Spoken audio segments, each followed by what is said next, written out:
juste avant d'appuyer sur le bouton de ta montre et de démarrer ton entraînement avec un super podcast dans les oreilles, eh bien je t'invite à aller faire un tour sur devenirtriathlète.com/livre. Tu vas pouvoir découvrir le livre Devenir triathlète que l'on a rédigé à 7 mains sous la direction d'Olivier de Scooter et dans lequel on t'explique comment devenir triathlète, comment progresser en triathlon et enfin comment performer en triathlon. Allez, on arrête de parler, c'est parti. Salut les sportifs, c'est Hermano, bienvenue pour ce nouvel épisode du podcast Devenir triathlète. Aujourd'hui, j'ai la chance de rencontrer quelqu'un avec qui j'ai eu quelques échanges sur LinkedIn. Il est venu commenter un de mes posts, et puis les posts d'un copain, et puis encore les posts d'autres copains.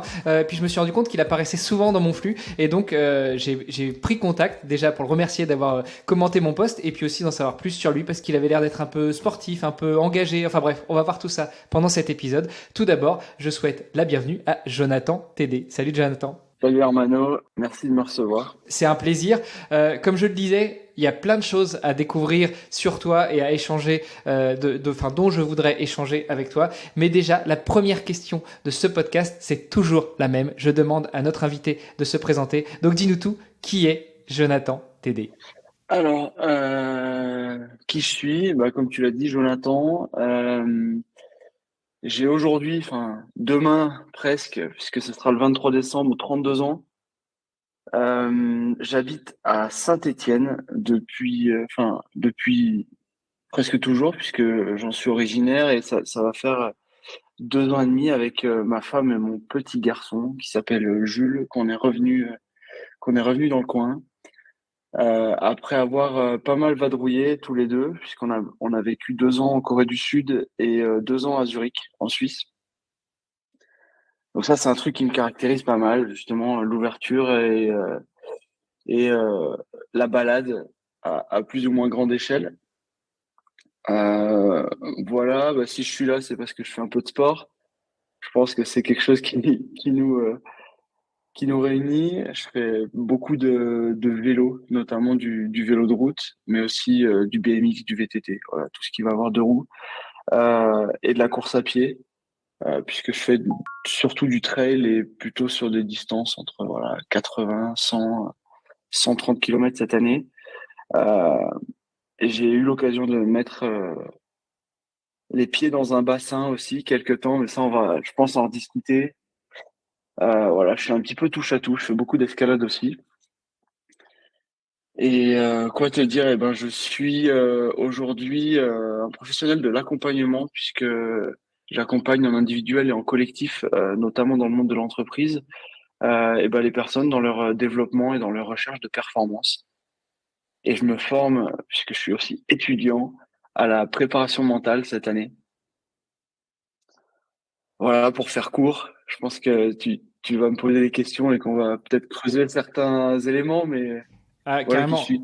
Je vais te poser encore plein de questions parce que c'était une présentation qui était concise, complète, mais pas si complète que ça. Alors, tu nous dis que tu fais pas mal de sport, du vélo, du trail. Euh, Quand est-ce que tu as commencé vraiment à faire du sport et à te dire que c'était un indispensable pour toi? Parce que 32 ans, bon, t'es encore, t'es au milieu de, tu vois, t'es plus tout à fait un jeune, alors t'es plus un ado, hein, mais t'es pas encore un vrai bonhomme bien mature. Qu'est-ce qui a fait justement que tu voulais enfin, que ta rencontre avec le sport t'a défini et peut-être va continuer à te définir encore? Je pense que c'est quelque chose qui s'est vraiment construit et ancré dans le temps. Euh, Parce que dans mon éducation, mes parents, c'est quelque chose qu'ils ont intégré très tôt. C'est-à-dire que le sport, ça fait partie d'une part de l'hygiène de vie, mais aussi d'apprendre à se connaître par le corps. Donc j'ai fait de la natation, du judo, du foot. Je suis passé par le foot. Euh, et vers les 10 ans, j'ai attaqué le BMX que j'ai pratiqué pendant plus d'une quinzaine d'années. Et je pense que c'est vraiment ce sport-là qui m'a vraiment fait mordre dans le sport. Et à la fois, comme je te le disais, le côté apprendre à se connaître, se construire dans la pratique, mais aussi ensuite se construire dans la confrontation et dans la compétition, puisque j'ai pratiqué un petit peu tous les niveaux sans être particulièrement bon ou percer, mais en tout cas, j'en ai fait très longtemps. Et c'est vers l'adolescence que le sport s'est vraiment ancré, puisque bah voilà, c'était le BMX ou le BMX, il fallait que j'aille au sport. Mes potes étaient là-bas. Je sortais de l'école, j'avais qu'une envie, c'était prendre mon vélo et aller à l'entraînement. Et pendant mes études, donc après le bac, bah, j'avais la voiture, donc j'étais autonome. Donc je pensais qu'un truc quand j'allais en cours, c'était voilà, jeter le vélo dans le coffre et aller à l'entraînement. Et bah, c'est là que ça s'est vraiment ancré. Et puis après, j'ai bougé un petit peu puisque je suis parti 1 an au Danemark. Je me suis entraîné là-bas avec l'équipe du Danemark euh, et c'est devenu complexe. Mais quand j'ai plus pu faire du BMX, il fallait que je fasse autre chose. Et rapidement, bah, étudiant, pas de sous, euh, bah, la course à pied est arrivée parce que la course à pied, à part une paire de baskets, on n'a pas besoin de grand-chose d'autre. Et voilà, c'est vraiment un truc, c'est un processus qui a fait que le sport s'est ancré dans mon quotidien et aujourd'hui vraiment dans le quotidien puisque je m'entraîne, en tout cas je pratique tous les jours. Alors attends, parce que euh, donc tu découvres le sport, notamment le BMX, ça te plaît, tu te mets à fond dedans, en plus de tes Mm. études, avec une seule envie, c'était effectivement de mettre le BMX dans la voiture, et puis à chaque fois que tu arrivais quelque part, hop, tu ouvrais le coffre et tu sortais le BMX. Et puis, alors je suppose que c'est pour les études que tu arrives au Danemark. Comment est-ce qu'on fait pour se retrouver à s'entraîner avec l'équipe du Danemark? Parce que tu vois, moi je rêve d'aller m'entraîner, que ce soit en triathlon ou autre, avec l'équipe de France, mais c'est pas du tout à ma portée. Donc comment on fait pour aller s'entraîner avec une équipe nationale? On rencontre les bonnes personnes, on a un coup de bol, ça se passe comment? Ouais, je pense que c'est un petit mélange de plein de trucs sympas, notamment bah, comme tu dis, le coup de bol, parce que géographiquement, ça l'a fait. Et puis, bah, un truc qui me caractérise pas mal, c'est du culot et tenter des trucs, contacter les gens quand je le sens. Et c'est ce qui s'est passé, c'est-à-dire que voilà, à cette époque, partir quelque part en me disant que je vais pas pouvoir faire du BMX, je l'envisageais pas trop. Et justement, quand pendant mes études s'est présentée l'opportunité de partir 1 an au Danemark, je me suis dit non mais faut que j'emmène mon vélo en fait. Euh, donc ça, c'est le premier truc. Je me suis dit, il faut que j'emmène mon vélo. Bon, après, je me suis posé la question, c'est comment je vais faire parce que c'est bien gentil de l'emmener si je peux pas rouler. Et en fait, il se trouve que euh, à une quarantaine de kilomètres de la ville où je faisais mes études, il y avait une piste de BMX et un club qui se trouvait être le club dans lequel bah, s'entraînait l'équipe du Danemark. Et donc j'ai trouvé qu'il y avait une liaison en train qui pouvait vraiment me rapprocher. Donc je mettais mon vélo dans le train, je descendais du train et il me restait, je sais pas, 5-6 kilomètres à faire pour arriver jusqu'au club. Bon, en BMX, c'est pas hyper confort hein, sur la route, mais bon, quand on, quand on est motivé, on le fait. Et il y a eu ce deal justement avec le club parce que bah, j'étais étudiant, j'avais pas beaucoup de sous, où en fait eux me payaient mes frais de transport, donc le train. Et moi, en retour, bah, j'entraînais un groupe de jeunes. Donc pour eux, c'était un peu bénéf parce que je leur coûtais pas grand-chose. Et en plus, bah, j'entraînais en anglais, donc les jeunes profitaient de ça. Moi, ça me faisait pratiquer l'anglais, eux aussi. Donc en fait, c'était hyper chouette.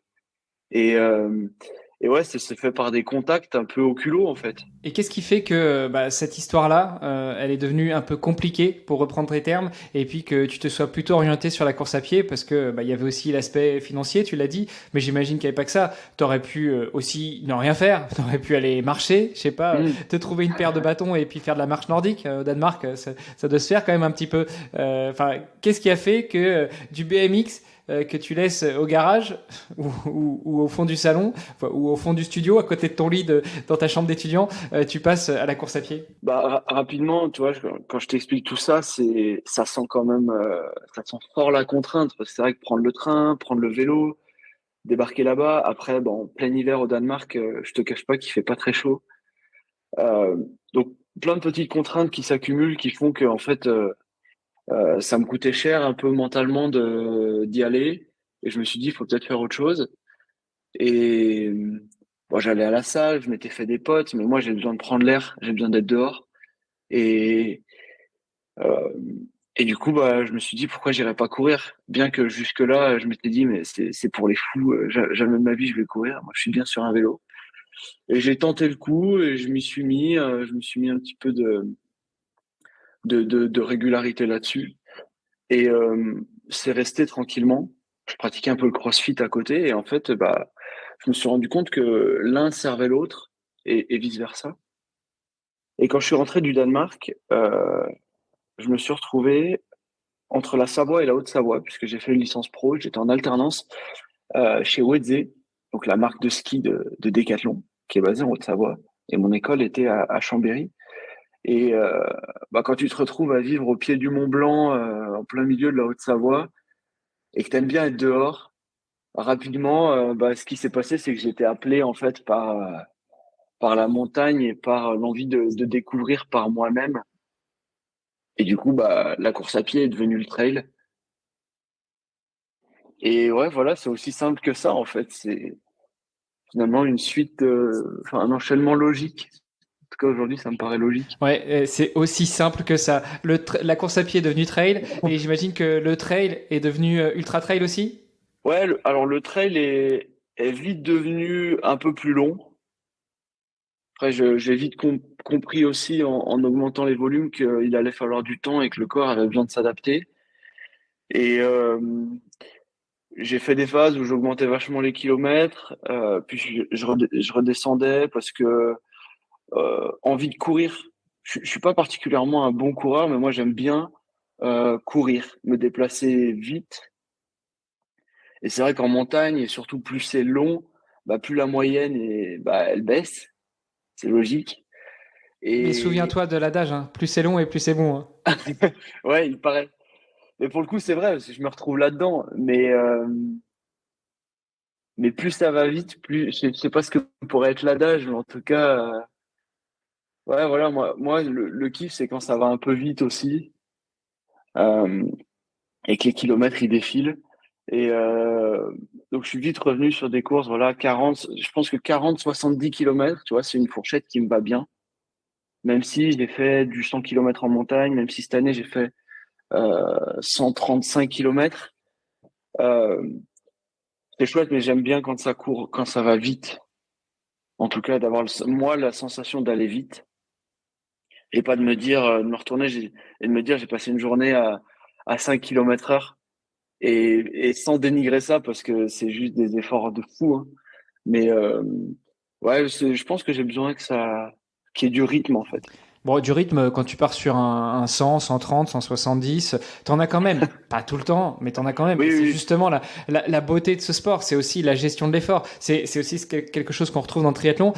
En parlant de triathlon, on va y revenir, mais pas tout de suite. Tu disais que tu avais pas mal vadrouillé aussi entre donc la France, le Danemark, la Suisse. Tu as bougé un petit peu en France avant de te poser à Saint-Étienne. Là, on enregistre, on est 3 jours après la Saint-Élion. Est-ce que t'étais dessus cette année? Est-ce que tu l'as déjà faite? Est-ce que tu as juste encouragé les potes? Comment ça s'est passé pour toi? Comment ça se passe de vivre à Saint-Étienne quand on est un sportif amoureux de la nature? Alors, pour répondre à ta dernière question, comment ça se passe de vivre à Saint-Étienne quand on est un sportif amoureux de la nature? Honnêtement, ça se passe super bien. Parce que euh, moi, ce que je préfère à Saint-Étienne, c'est ce qui se passe autour de la ville. J'aime beaucoup la ville, j'y suis attaché, mais ce que je préfère, c'est ce qui se passe autour. Parce qu'en fait, quand tu habites à Saint-Étienne, en 5 minutes, 10 minutes de voiture, t'es dans la campagne, presque dans la montagne. Donc en fait, tu t'as pas les contraintes de la grosse ville où c'est galère pour s'en extirper entre guillemets. Donc ça, c'est hyper chouette. Et il y a du vélo, il y a de la course à pied, il y a tout plein de sports collectifs. L'hiver, quand on a de la chance qu'il y ait un peu de neige, on peut faire du ski de fond en 20 minutes de voiture. Euh, donc ça, c'est hyper chouette pour un sportif qui aime la nature. Et après, pour la Saint-Élion, quand je me suis mis à la course à pied, j'étais à dire ouais, je la ferai jamais, c'est trop gros, c'est trop business, il y a trop de monde, c'est compliqué. Et en fait, bah ouais, quand t'habites à Saint-É, c'est c'est la grosse fête de la course à pied quoi. Donc tu te retrouves, enfin, presque obligatoirement à la faire aussi par la multiplicité des formats. C'est-à-dire que si tu peux pas faire l'intégrale, il y a un jour où tu te retrouves avec des potes et soit dans le défi, tu te dis je vais le faire on va se faire un relais, soit tu es là pour la compète. Et en fait, moi, il s'est trouvé, la première fois que j'ai participé, c'était ça, entre potes, allez, on se fait un relais. Donc un relais à quatre. Donc un beau moment partagé. Et la deuxième fois que je l'ai faite, à la veille de partir en Corée du Sud, donc notre premier grand départ avec ma femme, j'avais fait une saison sympa et en fait on arrive fin d'année et c'est vrai que quand t'es fin novembre et que t'as envie de faire une course, parce que moi l'idée c'était faut que je refasse une course avant de partir, tu regardes le calendrier, tu te dis en fait il y a plus grand chose. Et la Saint-Élion est apparue un peu en plein écran et je m'y suis inscrit 15 jours avant. Euh, J'en ai rêvé pendant 15 jours parce que j'avais jamais couru plus de 40 kilomètres. Et en fait, c'était juste un truc de dingue. Il faisait moins 12 au départ. Il y avait 30 centimètres de neige à Sainte-Catherine et ça a été juste épique. Et en fait, la Saint-Élion, c'est ça.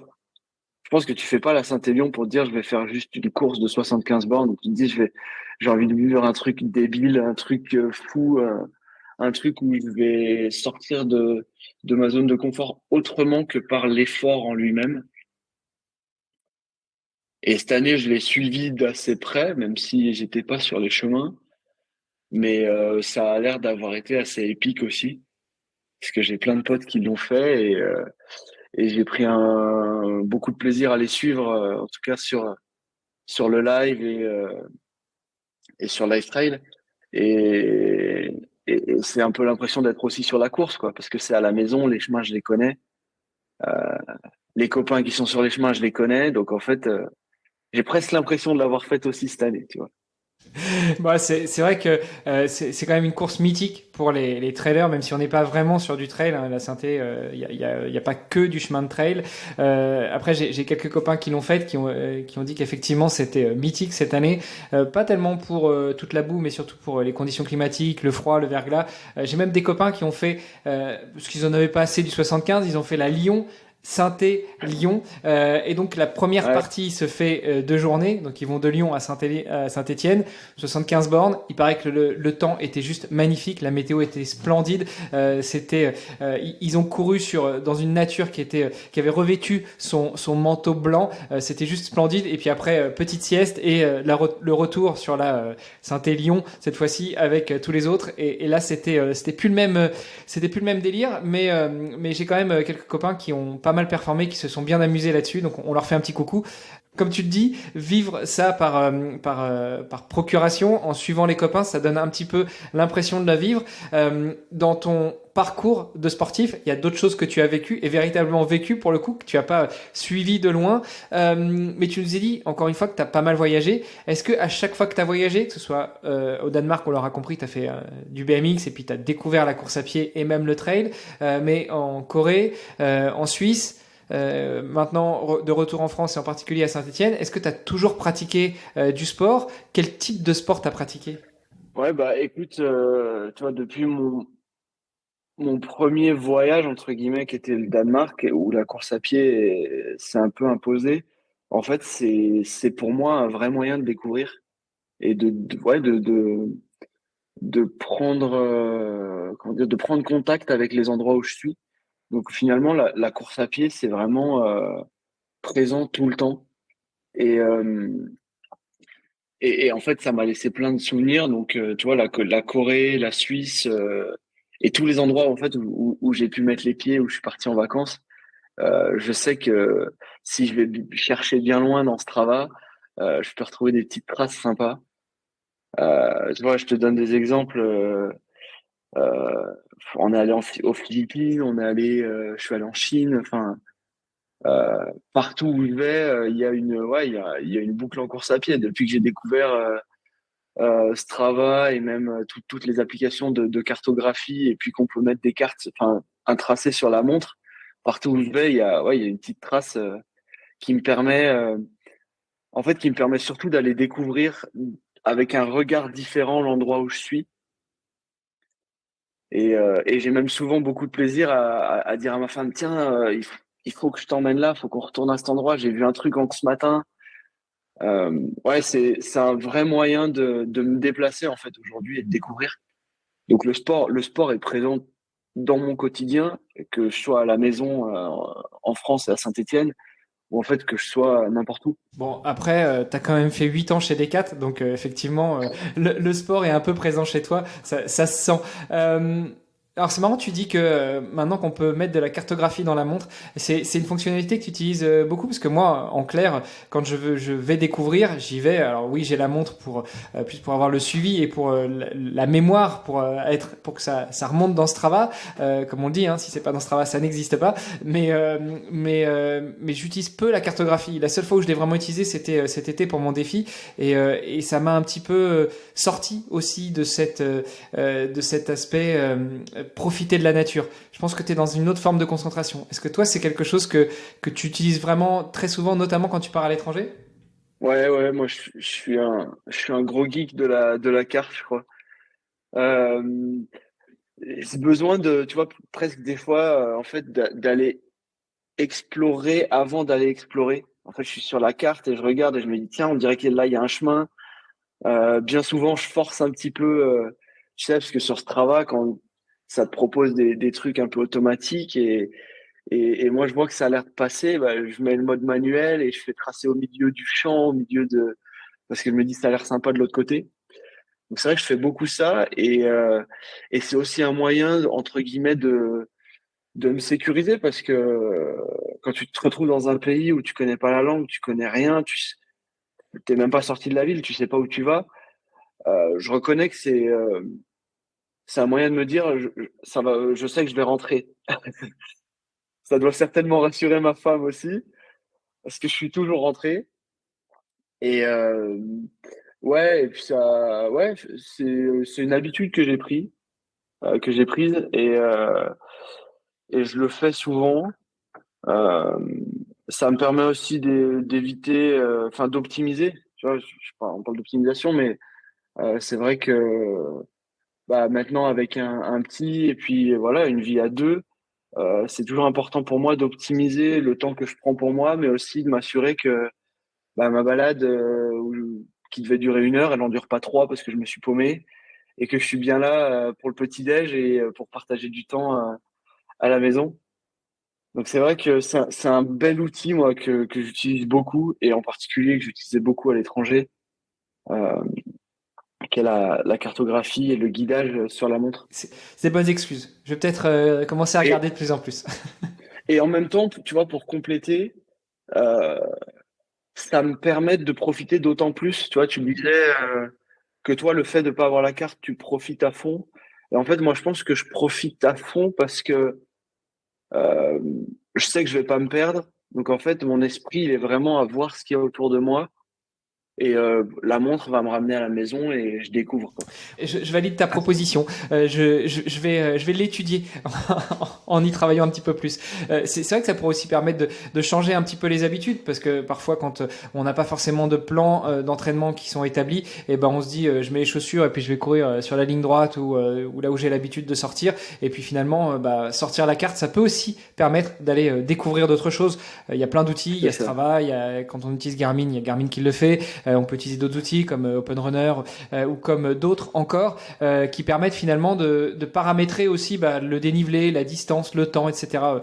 D'ailleurs, Mm. pour la petite anecdote, le coup de se perdre en partant courir pour 1 heure et qu'au final ça dure plusieurs heures, ça m'est déjà arrivé. Et puis mon épouse me dit à chaque fois quand je pars sur des projets un peu longs ou d'aller découvrir, elle me dit surtout tu m'appelles pas pour que je vienne te chercher parce que ça va encore être la galère.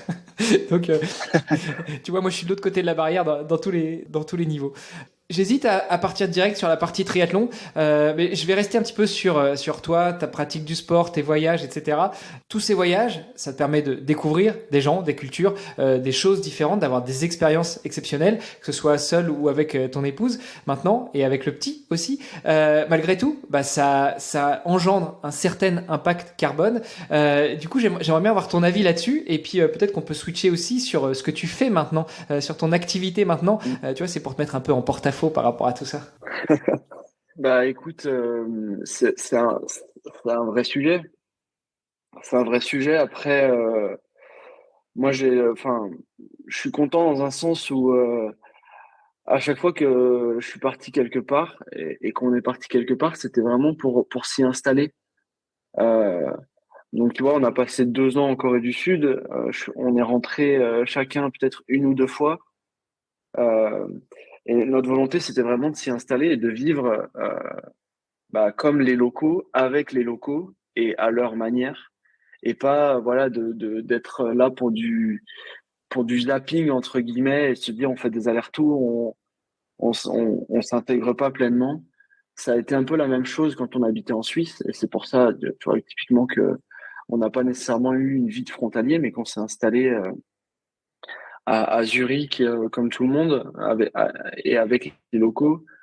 Euh, Après, une fois qu'on a été sur place, tu vois, j'ai jamais pris autant les transports en commun que quand on vivait à Séoul, où je me déplaçais même en vélo. J'allais au magasin parce que je bossais chez Decathlon à ce moment-là.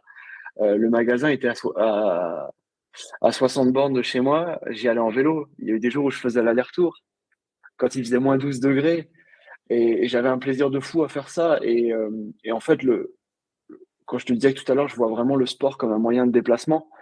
Euh, c'est la vérité.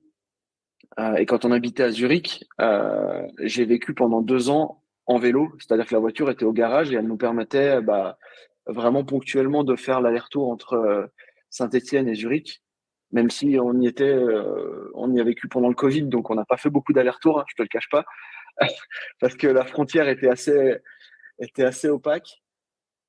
Et ouais, un plaisir de fou à pas prendre la voiture et à trouver des solutions alternatives justement de déplacement. À aller au magasin en vélo, à revenir en courant. Le lendemain, y retourner en courant et revenir en vélo. Euh, et en même temps, c'était pour moi une façon de vraiment valoriser ce temps de déplacement, justement, qui devenait aussi un temps d'entraînement, ou en tout cas un temps de pratique, et pas un temps de stress et d'énervement derrière un volant, dans les bouchons ou à attendre le feu vert. Et, euh, et dans notre retour justement en France et notre implantation à Saint-Étienne, ça a vraiment fait partie du schéma qu'on avait dessiné. Le but, c'est d'avoir à se déplacer le moins possible au quotidien. Donc de trouver une crèche qui soit le plus près de la maison, la maison qui soit le plus près des transports en commun si possible, avoir un vélo. Dans notre budget d'achat de la maison, il y avait le vélo cargo pour pouvoir emmener le petit à la crèche et puis aller faire les courses, et éviter d'acheter un deuxième véhicule, puisqu'en fait le vélo cargo est notre deuxième véhicule.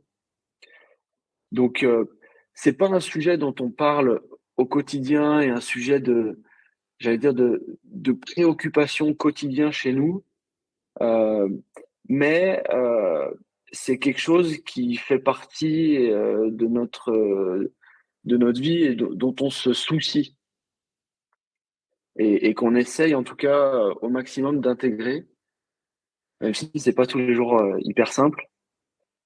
Et c'est vrai qu'on a une vraie volonté en tout cas, à voyager peut-être un peu plus localement, moi, à me déplacer au maximum en vélo. Tu vois, je peux te donner un exemple qui est une anecdote, mais qui est vraiment sympa, et j'ai eu un plaisir de fou à le faire, puisque j'ai une de mes petites sœurs qui bouge pas mal et qui a pas mal bougé, et qui a vécu pendant 1 an et demi à Hambourg. Donc, Hambourg, pour pour les moins géographes d'entre nous, c'est tout au nord de l'Allemagne. Il y a en gros 1200-1300 kilomètres pour y aller. Et l'année passée, j'avais le projet de monter la voir. Sauf que j'avais une semaine, 10 jours, et ça m'embêtait de prendre l'avion pour faire l'aller-retour. Je me suis dit comment je peux faire. Et en fait, premier réflexe, comme d'habitude, j'ai ouvert Strava, j'ai mis le point de départ sur ma maison et j'ai mis un point d'arrivée sur la sienne pour voir ce que ça faisait en vélo. Et ça faisait 1300 bornes, et je me suis dit en fait, je vais monter en vélo et je redescendrai en train. Et en fait, ça m'a éclaté, et j'ai mis les pieds en Allemagne pour la première fois, en tout cas les roues, et j'ai traversé un pays que je connaissais pas en vélo, et c'était hyper chouette. Et en fait, voilà, je me rends compte qu'il y a plein d'autres moyens de se déplacer et de voyager, et on profite beaucoup plus de ce qu'on est, de son corps, et en plus, on se déplace un peu moins vite et on profite plus de ce qui nous entoure. Donc ouais, je suis pas un militant tu vois, de ce que tu as évoqué, c'est-à-dire l'empreinte carbone, tout ça. Honnêtement, je l'ai jamais mesuré. Par contre, j'essaye à mon échelle de contribuer à l'effort collectif. La théorie du colibri. Tu es le petit colibri de l'effort Ouais, collectif. c'est ça. Je pense qu'on a fait un bon tour là sur toi, on commence à bien saisir le personnage. Quand on échangeait, tu me disais, je te cite, je ne m'assume pas trop comme triathlète, même si ça m'est arrivé de faire un triathlon long par inadvertance. Et en plus, tu m'as dit lequel. C'est pas le genre de triathlon déjà que tu fais par inadvertance, et puis en plus, un triathlon aux distances Ironman. Est-ce que tu peux nous en dire plus justement sur cette expérience? Mais quand je te dis nous en dire plus, c'est vraiment qu'est-ce qui t'a amené à aller là, quelle est cette inadvertance qui t'a fait poser un pied sur ce sol-là, et puis après on détaillera un petit peu, mais voilà, ce qui m'intéresse aussi c'est de savoir comment tu t'es préparé, qu'est-ce que tu as ressorti ou plutôt ressenti pendant cette expérience, qu'est-ce que tu en as ressorti, quels conseils tu pourrais donner à des gens qui voudraient eux aussi par inadvertance monter sur un triathlon long, voire un des plus difficiles dans le coin. Enfin bref, voilà, le micro est à toi, raconte-nous tout Jonathan. Yes. Bon, t'as vu, quand tu me lances sur un sujet, il faut presque m'arrêter, hein, donc hésite pas à m'arrêter. Vas-y, on a Euh, encore 1 heure là. ouais, quand je dis que je m'assume pas triathlète, en fait, c'est simplement parce que au quotidien, je le suis pas. C'est-à-dire que moi, je fais du vélo et de la course à pied, et, euh, et honnêtement, la natation et en tout cas l'eau, j'ai un rapport quasiment, enfin historiquement quasiment phobique à l'eau, parce que quand j'étais gamin, je me suis fait peur, voilà. Euh, et en plus, j'ai pas une constitution qui est très favorable à la natation, même si je suis convaincu que le corps s'adapte. On peut rester un instant sur Euh, la peur que tu t'es faite quand tu étais jeune. Je pense que ça peut inspirer ouais, aussi certains de nos auditeurs. bah déjà, même si tu vois, ça fait partie des sports que j'ai vite balayé, mais j'ai fait un peu de natation quand j'étais petit. En tout cas, j'ai appris à nager au club de natation du coin. Mais c'est pas un truc que j'ai nourri et un gros intérêt que j'ai. Et en fait, quand j'étais ado, pendant les vacances, je suis allé nager avec un pote que je m'étais fait au camping, qui lui habitait au bord de la mer et était hyper à l'aise. Et en fait, on est parti, tu vois, dans les cailloux avec le masque et le tuba. C'était hyper chouette. Moi, je le suivais. Et en fait, au bout d'un moment, je le vois plus. Et je relève la tête et je vois qu'en fait, je suis hyper loin du bord. Et, euh, et donc là, je panique un petit peu et j'ai conscience que j'ai pas des grosses compétences de nageur. Et ça a été hyper galère pour moi de revenir sur la plage. Donc je me suis beaucoup laissé déporter, emporter, je sais pas comment dire. Et ça a été une vraie grosse galère. Et je suis arrivé sur la plage, mais vraiment choqué et exténué. Et j'étais à 500 mètres de là où étaient mes parents. Donc en plus, il a fallu que je retourne les voir. Et eux étaient un peu en panique parce que ça faisait un petit moment que j'étais parti. Et de là, j'ai pris conscience que j'étais pas un grand nageur. Et en plus, c'est resté. Et ouais, en tout cas, j'avais pas confiance en moi dans l'eau. Et, euh, et j'ai jamais cherché, en tout cas, à aller contre ça. Donc, faire le T'avais con, quel âge à ce moment-là? une quinzaine d'années. Donc, c'est vrai que faire le con dans l'eau, dans la piscine, faire la plus grosse bombe, tu vois, sauter de 15 mètres dans les gorges de l'Ardèche, tout ça, moi, pas de souci. Par contre, quand il faut nager un peu loin du bord, là, c'était presque peur panique et je me suis retrouvé, tu vois, à faire du canoë ou du kayak euh, en mer, tout ça. Et ouais, c'était presque phobique. J'étais vraiment pas bien, à en être presque malade. Donc déjà, il y a ce rapport-là. Et en plus, tout le monde me disait, ouais, tu fais du vélo, tu cours, ouais, tu vas bien faire du triathlon. Donc, bon, toujours nourri ce truc, presque, tu vois, vous m'emmerdez avec votre triathlon, laissez-moi sur mon vélo et dans mes baskets. Ah, c'est une bonne idée, c'est Donc, bien de venir raconter ça sur le podcast Devenir triathlète. Mais voilà un peu l'histoire. Et tu vois, et j'enlève vraiment ce qu'il y a au milieu et je te parle d'aujourd'hui. Et aujourd'hui, je ne nage plus Tu vois, j'ai fait ce fameux triathlon dont tu parles. J'ai repris mon abonnement à la piscine. J'y suis retourné 2 fois et je me suis dit, mais qu'est-ce que je fais en fait? Pourquoi j'y vais? Et j'ai pas trouvé la réponse en fait. Et c'est pour ça que je me suis dit, ça sert à rien de forcer le truc. J'y retournerai le jour où j'aurai envie. Mais c'est pour ça que voilà, aujourd'hui, quand je te dis que je m'assume pas triathlète, c'est parce que dans ma pratique, je le suis pas. Je fais du vélo, de la course à pied, et pas de natation. Maintenant, pour te raconter un peu l'histoire et l'inadvertance, en fait, quand on est rentré de Suisse, j'ai fait une belle coupure, une grosse coupure, où j'ai arrêté de bosser, de m'entraîner, alors que j'avais jamais arrêté vraiment, j'avais jamais fait de grosse coupure. J'ai jamais arrêté de travailler depuis que j'ai 16 ans, dès qu'il y a des vacances, tout ça. Et en fait, ça a fait un peu trop de trucs qui s'arrêtent en même temps, et mon corps, il a pas trop compris. Et je pense que mon cerveau a pas trop compris non plus. Euh, et quand j'ai repris, certainement un peu trop vite, je me suis blessé. Et c'était une blessure que je n'arrivais pas trop à expliquer, le médecin du sport non plus, le kiné non plus. Donc ça a pris un peu de temps et je me suis dit, bah, comme je peux plus courir, je peux faire un peu de vélo, mais c'est l'hiver. Enfin, c'était la fin de l'hiver. J'ai dit, bah, je vais essayer d'aller nager parce que tout le monde m'a dit que c'était bien, qu'en plus ça fait un peu le gainage, tout ça. Je vais essayer d'aller à la piscine. Voilà, c'est plutôt ça. Je vais à la piscine. Moi, j'allais pas nager, j'allais à la piscine. Tu vois, le niveau T'allais auquel barboter, quoi. j'assumais. Patauger. Non, mais c'est ça. J'assumais même pas de dire que j'allais nager. J'allais à la piscine. Première fois, bassin de 50 mètres. euh, et là, je me dis, waouh, dans quoi je me lance? Première longueur, j'arrive au bout. Je me suis dit, je vais mourir parce que j'étais en apnée totale, asphyxié complet. Et je suis un peu une tête de mule et je me suis dit, ça me fait chier d'en rester là quand même.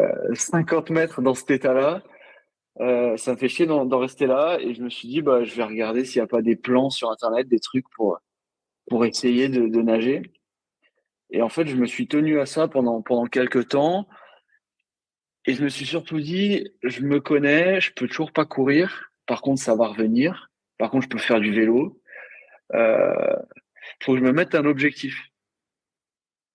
Et dans toute bonne demi-mesure, bah, j'ai regardé des courses au format Ironman, parce que je me suis dit, le format en vélo, je le maîtrise, le format en course à pied, je le maîtrise.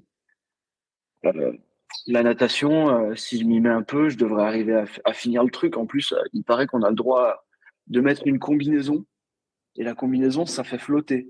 Enfin, tu vois, le raisonnement, c'était ça, quoi. Et c'est parti de là. Un objectif. Et l'objectif en question, c'était bah, du coup le Bearman, qui est un X Ironman, je crois que c'est comme ça qu'ils appellent ça, un X Ironman qui se court dans le dans le bas des Pyrénées, pas très loin de Perpignan.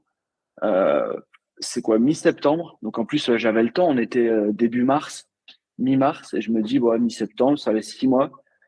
Euh, je devrais pouvoir recourir d'ici là et j'aurais fait quelques longueurs en natation. Voilà d'où c'est parti. Ouais, le mec il se dit tiens faut que je conjure le sort, que je me mette à nager, que je me remette à faire du vélo et puis je vais aller faire le Beerman. Alors Beerman, pour ceux qui connaîtraient pas, qui auraient pas suivi, c'est un triathlon assez compliqué, comme tu dis un X Ironman, c'est un triathlon format Ironman mais plutôt format cross, plus que route et puis qui est organisé par la famille Laidlaw, dont Sam Laidlaw est le dernier champion du monde sur la distance Ironman. Et on a rediffusé d'ailleurs dans l'épisode 298 les épisodes qu'on avait enregistrés avec Sam au début du podcast. Donc si ça vous intéresse d'en savoir plus sur Sam et un petit peu sur le Beerman, eh ben allez, hésitez pas à aller écouter ça. Alors Beerman, c'est pas écrit comme bière, la bière, hein, c'est plutôt bear comme l'ours. Donc moi j'aimerais quand même bien revenir sur le gars qui se dit tiens il faut que je me mette un challenge, je vais me balancer sur un Ironman et puis tant qu'à faire le Beerman. Comment ça a été au niveau de ta prépa natation? Parce qu'on l'aura bien compris, c'était quand même le gros point noir, pas uniquement par manque d'entraînement, mais aussi avec un peu cette phobie de l'eau. Donc comment est-ce que tu as pu euh, t'entraîner et progresser en natation? Alors comment j'ai fait? En fait, déjà dans le raisonnement, moi, je suis quelqu'un qui découpe vachement. Et tu vois, je te dis, pour faire l'Ironman, je me suis dit, bah, 180 km en vélo, je sais faire puisque je fais de l'ultra en vélo et que j'avais un ultra qui était prévu dans l'année. Je me dis, la course à pied, bah, 40 bornes en trail avec 2000 de D+, je sais faire, je l'ai déjà fait et ça va le faire. Et du coup, bah voilà, faut que je me concentre sur la natation. Donc, ce que j'ai fait, c'est que je me suis dit déjà, il va falloir y aller 2 ou 3 fois dans la semaine. Parce que j'ai la conviction que si je m'y mettais régulièrement, si je bouffais, si je bouffais des longueurs, pour parler comme ça, bah, j'allais m'y habituer. En fait, j'allais prendre euh, confiance en fait dans l'eau. Et l'idée, c'était ça. C'était pas de devenir un bon nageur. C'était de devenir quelqu'un qui est à l'aise dans l'eau. Et pour ça, en fait, bah, j'ai trouvé des plans d'entraînement, des trucs, parce que moi, il fallait absolument que ce soit varié. Si j'allais à la piscine et que je faisais 2000 mètres en crawl sans m'arrêter, j'ai l'impression d'y rester 10 heures dans l'eau.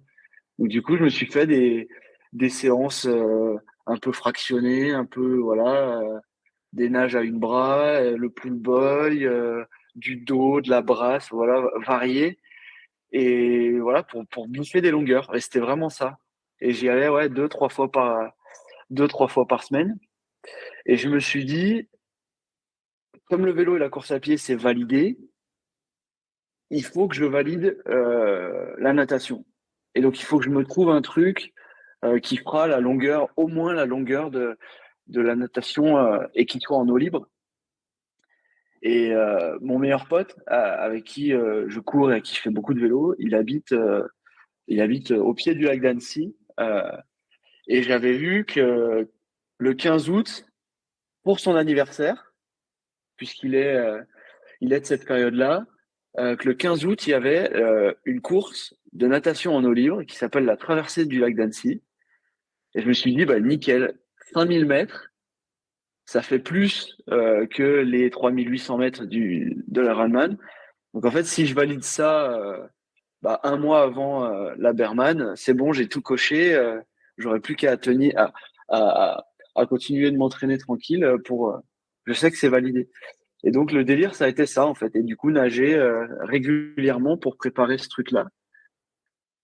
J'avoue que ça a été un beau challenge, même si je remettais toute ma confiance dans ma combinaison. Parce que pour moi, on m'avait dit la combi, tu vas voir, ça flotte, c'est nickel. Donc j'ai jamais nagé en eau libre jusqu'à traverser du lac d'Annecy. Sachant que le 15 août l'année passée, le lac était à 24 degrés, donc ils avaient annoncé qu'il n'y aurait pas la combi. Et donc là, je me suis dit la veille, ouais, ça va être compliqué. Et en fait, il y a eu plein de vent dans la nuit et le matin, ils prennent la température 23,8. J'ai dit c'est bon, je suis sauvé. Et donc j'ai passé 2 heures la tête dans une machine à laver, hein, parce que pour ceux qui ne connaissent pas, et c'était mon cas avant, bah, la natation en eau libre dans un grand lac comme celui d'Annecy, euh, c'est pas la piscine, quoi. On voit pas les carreaux au fond. Bref, voilà pour la petite histoire, c'est passé quoi. Et ça a été un vrai vecteur de confiance pour moi aussi, de me dire en fait j'en suis capable et c'est passé. Et en plus de me dire, voilà, j'étais pas si ridicule et bah, tout ce que j'ai mis en place avant, ça paye. Euh, Ça a été un grand pas, ouais, vers le Berman, en fait. Attends, tu m'épates vraiment. Allez, je vais me mettre un challenge. Je vais faire la traversée du lac d'Annecy avant le Berman. Et puis si c'était pas passé, Parce que tu as dit, tu as passé 2 heures, faire 5 Bah, bandes pour traverser le lac dans une lessiveuse, dans une machine à laver. C'est passé, ok, mais et si c'était pas passé? Imagine, tu fais 1000 mètres, tu bois la tasse, tu t'étouffes, il y a un kayak qui te sort de l'eau, et puis tu rentres chez toi. Qu'est-ce qui se serait passé? pour le coup, tu vois, ta question me fait réfléchir parce que honnêtement, je pense que je me suis pas posé la question. Je pense que je me suis pas posé la question parce que euh, la construction vers ce truc-là était tellement logique à ce moment-là pour moi que, tu vois, enfin, ça faisait, on était quoi, août, alors, mars, avril, mai, juin, ouais, non, allez, ça faisait 4 mois que j'allais à la piscine 2, 3 fois par semaine, que j'étais hyper sérieux, tu vois, dans l'approche. Je m'étais dit, de toute façon, ça va passer. En plus, il y a la combi. Et pour moi, c'était si ça finit en dos crawlé dans la combi, c'était ça, quoi. Mais enfin, ça allait finir.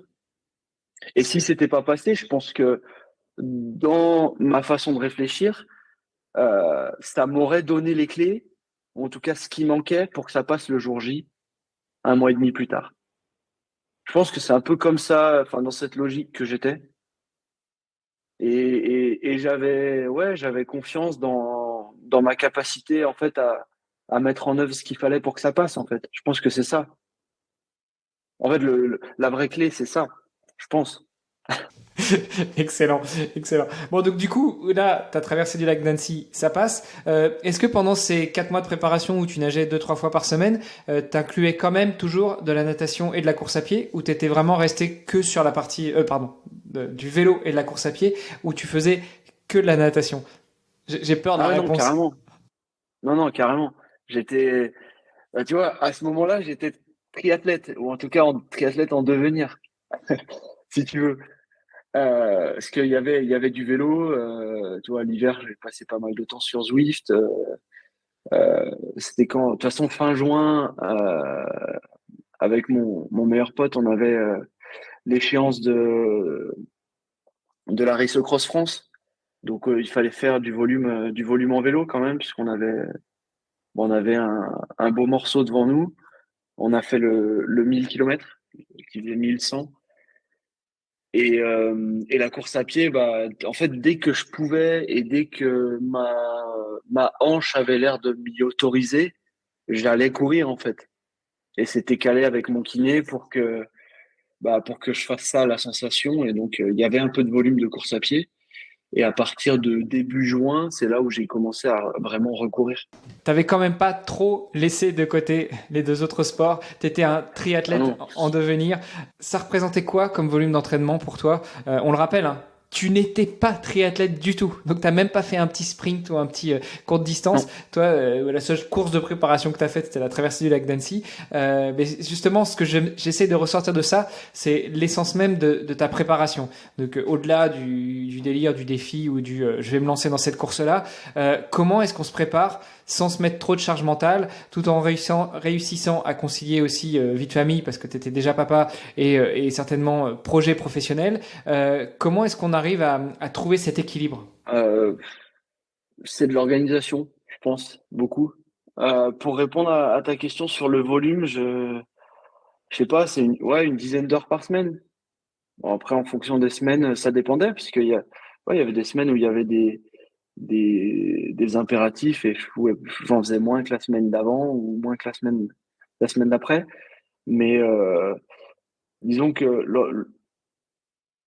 enfin, notre organisation me permettait de le faire et c'était cool. Euh, mais non, non, ouais, les trois étaient très présents. Et après, dans la logique et pour la charge mentale, en fait, je me suis jamais vraiment mis la pression, pas en me disant que j'étais sûr de moi et que ça allait marcher, mais c'est juste en me disant, bah, de toute façon, c'est un défi que je me suis lancé, donc je vais mettre tout en œuvre pour que ça le fasse. Et si ça le fait pas, de toute façon, c'est pas très grave. Donc voilà, moi, ma logique, c'était le triathlon, c'est de la natation, du vélo, de la course à pied. Donc dans mon quotidien, bah, il y avait un peu de vélo, un peu de natation et un peu de course à pied. Bon, c'est comme ça vraiment que j'ai abordé ma préparation en fait. Après, pour la charge mentale, je viens d'y penser à l'instant. J'ai pas tout inventé tout seul, hein.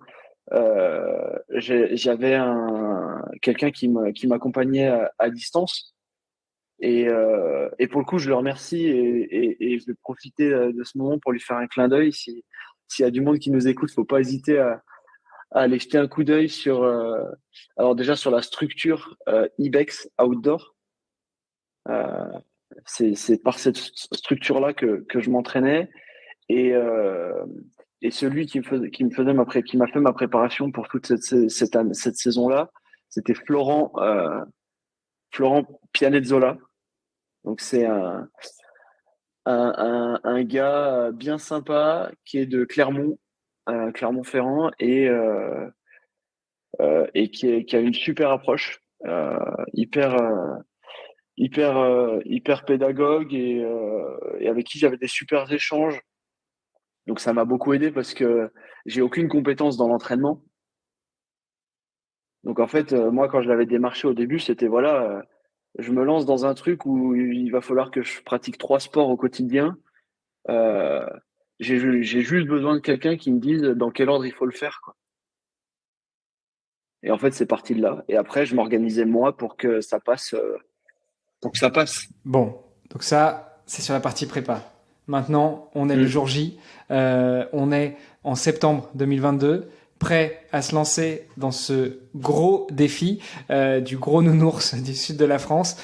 Sur quel est ton état d'esprit quand tu es sur la plage avant le départ? Alors, mon état d'esprit, plutôt, enfin, même hyper relâché. Et je vais t'expliquer pourquoi. Hyper relâché parce que sur la plage avant le départ, on nous a dit qu'on pouvait mettre les combis. Alors que la veille, on nous avait dit que le lac était trop chaud, qu'il y aurait sûrement pas les combis, mais venez quand même avec, on sait jamais. Et encore une fois, il y a eu beaucoup de vent et la température de l'eau a baissé. Et, euh, et du coup, bah, en fait, moi, je me suis dit, bah, c'est bon, en fait.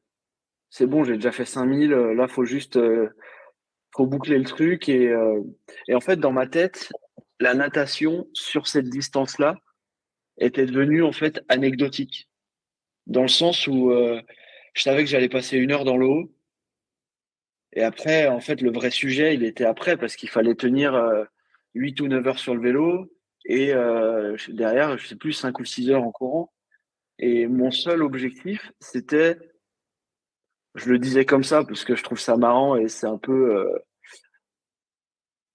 sympa à marketer, mais moi, mon seul objectif, c'était de sortir vivant de l'eau. Une fois que j'étais sorti vivant de l'eau, c'est bon, quoi.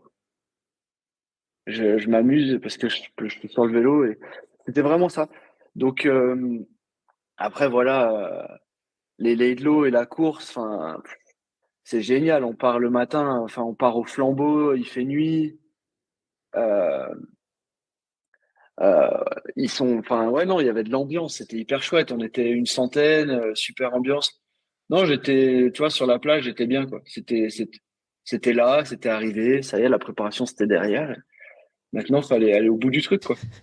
J'adore cette approche. Bon, et donc c'est parti, le coup de feu est donné. La natation, on va peut-être pas forcément revenir dessus, même si en jetant un œil à tes temps, je me dis que t'es quand même pas trop mal pour un mec qui est un phobique de l'eau. Juste là, la sortie de la transition, tu t'apprêtes à enfourcher ton vélo. Cette fois-ci, t'es dans quel état d'esprit? Euh, bah, déjà, je prends mon temps, parce que je suis pas pressé, vu ce qu'il reste à faire. Voilà, je prends mon temps, vraiment, je me change. Il n'est pas question pour moi, en tout cas, de trifonction ou quoi. Je mets mon gros poncho, je me sèche, je mets mon cuissard de vélo, je mets mon maillot et je suis parti vraiment pour aller faire du vélo, quoi. Donc là, la question, c'est bien manger, bien boire, parce que bah, pendant plus d'1 heure, j'ai pas pu le faire et pourtant j'étais en activité. Euh, L'idée, c'était ça. Et après, juste pour l'anecdote quand même sur la natation. Donc déjà pour le temps, il faut ramener ça sur 3000 mètres parce qu'on a fait que 3000. Et sur, je sais pas, un tiers de la natation du parcours, on touchait le fond avec les mains en nageant tellement il y avait pas d'eau. C'était sortie de canicule quoi l'année passée et donc c'était à la fois là ça me fait sourire mais c'était quand même assez catastrophique pour la région aussi parce que c'est une région où il y a eu des feux et ouais c'était ça faisait bizarre quand même de nager dans un lac et de toucher le fond en nageant quoi. Donc ça voilà bref c'était pour l'anecdote et du coup bah voilà parti en vélo pour 180 bornes je crois et 4500 mètres de D+. Donc l'idée c'était bien manger, bien boire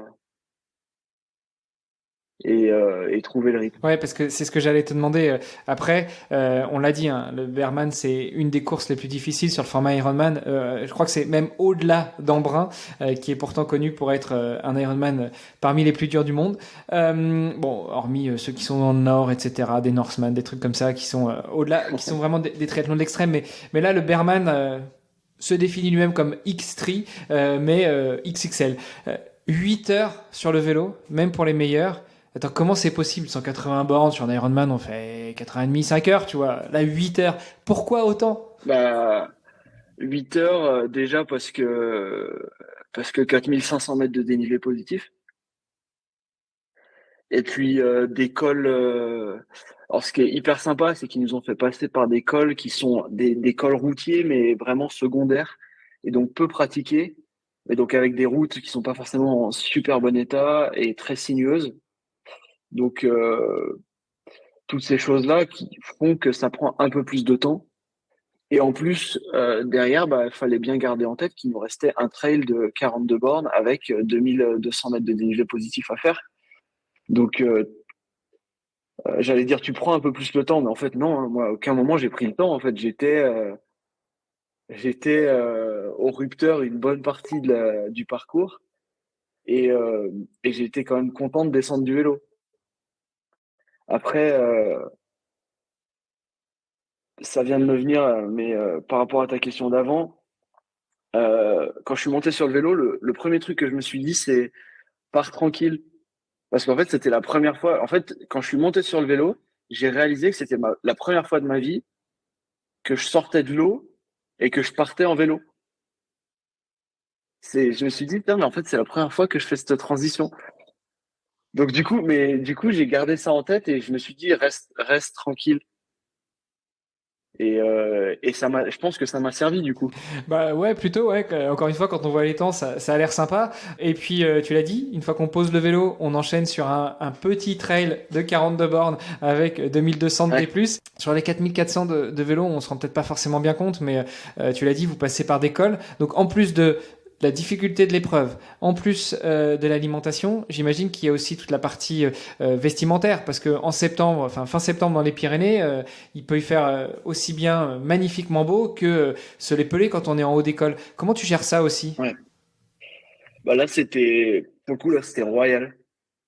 Parce qu'on a eu on a eu des super conditions.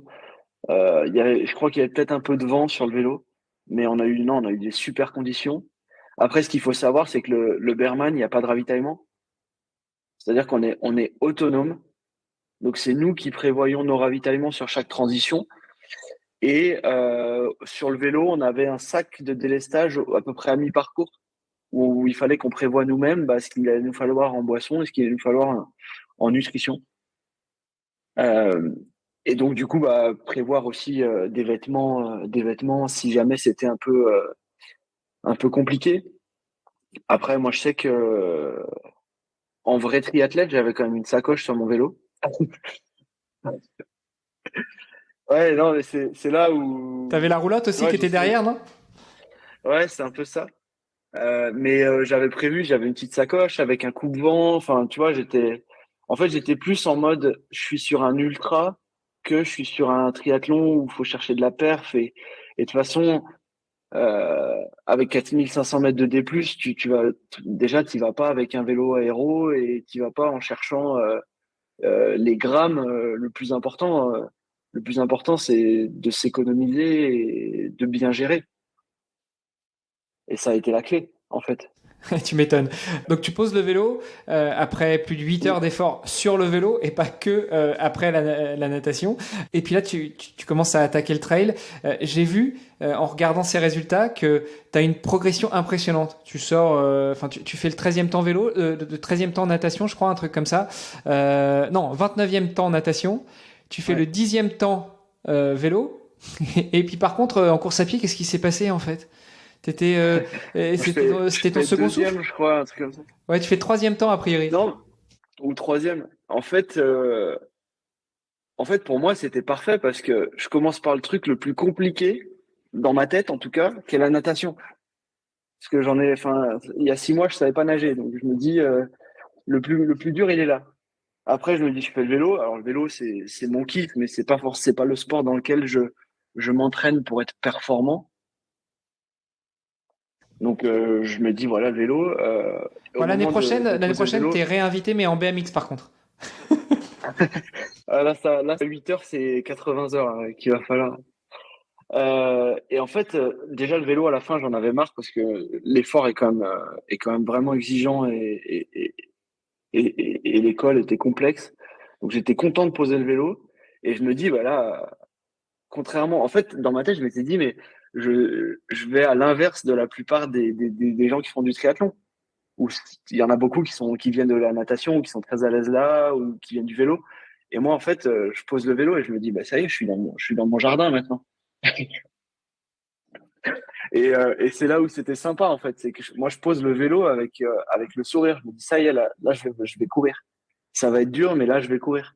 Et en plus, la spécificité de ce parcours, c'est qu'on attaque en fait, on fait 1 kilomètre vertical. Donc on prend 1000 mètres de dénivelé positif sur 5 km 5. Et après on fait 15 bornes de descente.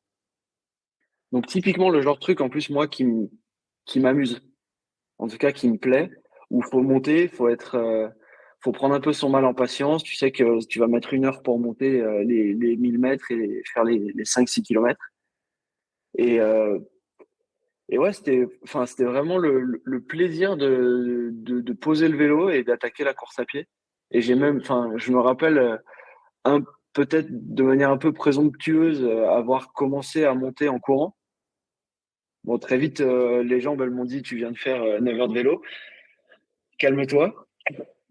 Mais, euh, mais ouais, non, j'étais en fait, quand j'ai vu les résultats, je me suis presque dit, en fait, c'était logique dans le sens où c'était aligné avec mon ressenti bon, ok, j'ai fait la natation, ça c'est bon, il faut que ça soit passé. Le vélo, bah c'était cool, je suis content de poser le vélo. Maintenant, on va courir et ça va être cool. Et 42 bornes avec la même banane, la même patate, la même joie de se dire allez maintenant on va courir et ça va être cool. Ou au bout d'un moment ça commence à coincer un peu quand même. La même banane, pas forcément, parce qu'il y a quand même de la fatigue. On pose le vélo après 10 heures de course.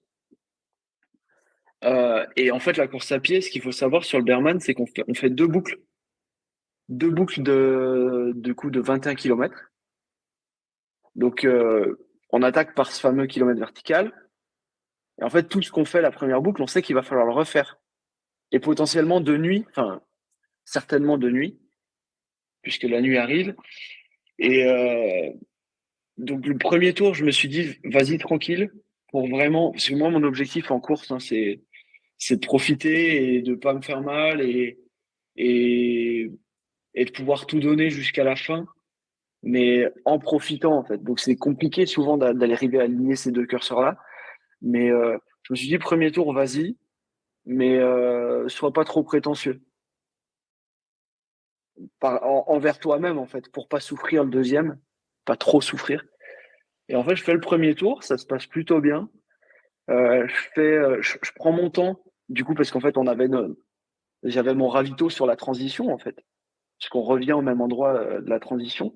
Donc là, je prends mon temps, je mange, et là, je repars par contre déterminé. Je me dis là, j'ai 5 kilomètres à faire, il faut que je fracasse cette ascension.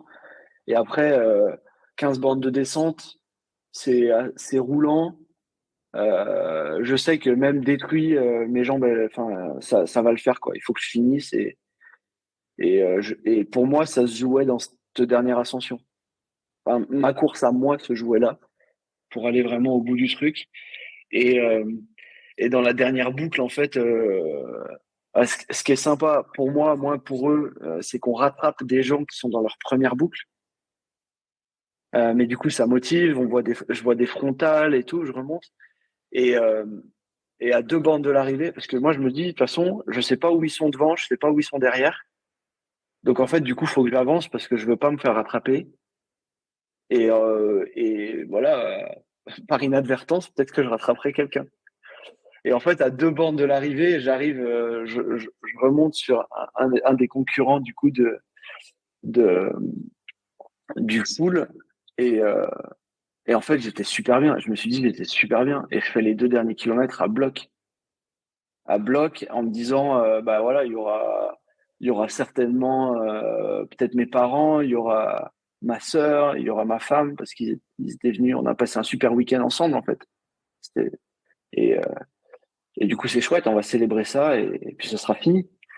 Donc ouais, non, franchement, ça a été vraiment plaisant et ouais, c'était chouette.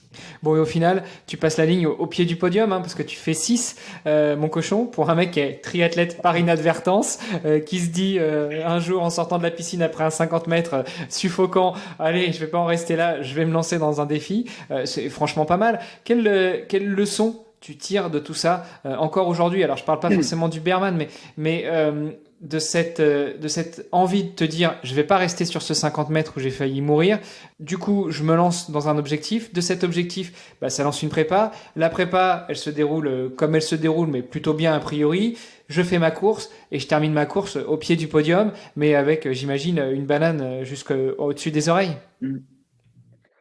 Bah, déjà, le premier enseignement, c'est que ce triathlon, je pense que c'est pas un triathlon comme les autres, mais vraiment pas. Enfin, et c'est pour ça qu'il me, qu'il a pu me correspondre. Parce que si demain je fais un Ironman classique, le classement et la performance, ça sera jamais la même parce que je suis moins fait pour ça, déjà.